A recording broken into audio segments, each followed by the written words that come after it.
Have you wondered if your child is depressed or maybe they're sad? In this video, you'll learn the difference.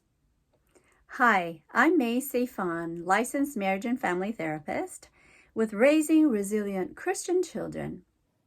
Depression is an illness of isolation. It's very serious. As a therapist, I know so many parents who have mistaken depression for sadness. But how do you know the difference? The difference can be determined by your child's unusual changes of behavior. I know it can be very difficult because these days young people are always on their video games or online on social media.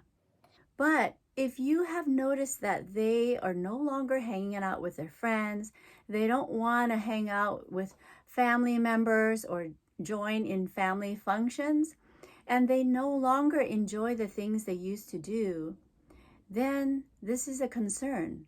For young children, maybe you're noticing that they are having more and more tantrums, and their mood is just more irritable than they used to be. You may interpret their lack of energy or motivation to do things as non-compliance. They're being lazy, they're being disobedient, they're just being difficult. But they are actually depressed. I want to make it clear, though, that if you or your child are going through depression, there's nothing to be ashamed of. There's quite a few biblical figures who have experienced depression. For example, King David, he has so many symptoms of depression, and he's written about it in the book of Psalms. He's struggled with his sins, the loss of a child, and his enemies chasing after him and trying to take his life. There's Job.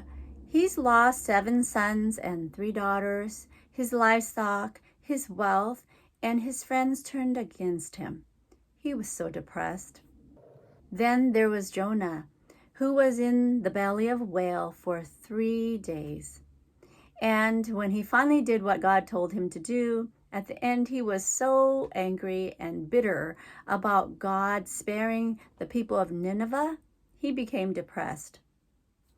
So there's nothing to be ashamed of. It's not because you lack faith. But what is the difference? Depression kind of creeps in, and it's triggered by external events, but it doesn't go away.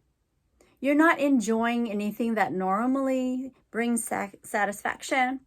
You have some emotional numbness, feelings of worthlessness, and in severe depression, people, your child, can consider suicide or make plans, or maybe some have actually attempted and you don't know. Sadness, on the other hand, is also triggered by external event, but it actually goes away within a couple weeks or starts to subside. It doesn't last that long, and you don't consider killing yourself when you're sad. Depression disrupts our eating and sleeping habits. Your child may sleep more, eat more, or sometimes they have a difficult time staying asleep, falling asleep, or waking too early, or sometimes they just don't have an appetite for food and they are losing a lot of weight. Sadness, these symptoms are minor, not so extreme. Depression can be hereditary if you have family members who have the disorder. Also, depression can be a chemical imbalance, but sadness is not. In depression, there is self-shaming, self-harming, and loss of self-esteem, but sadness doesn't. Parents, if your child is exhibiting some of these depressive symptoms, don't be afraid to talk with them. If you notice your child has scars on their arms, perhaps cutting scars, or they're no longer wearing long sleeves, they're no longer wearing shorts anymore, they're talking about not wanting to live, they want to die, and they're actually thinking about taking their own life, or maybe they've actually started giving things away or saying goodbye.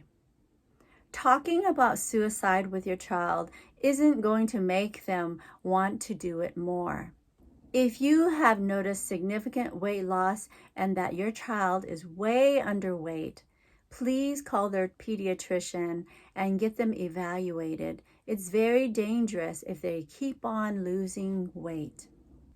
Parents, if your child is exhibiting some of these depressive symptoms, don't be afraid to talk with them.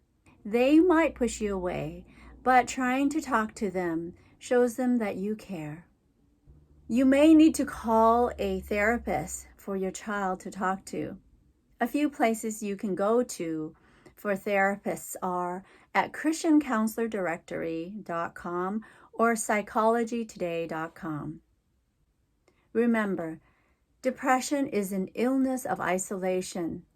Increase positive interaction with your child. Have them talk to their aunts and uncles or other people both you and your child trust.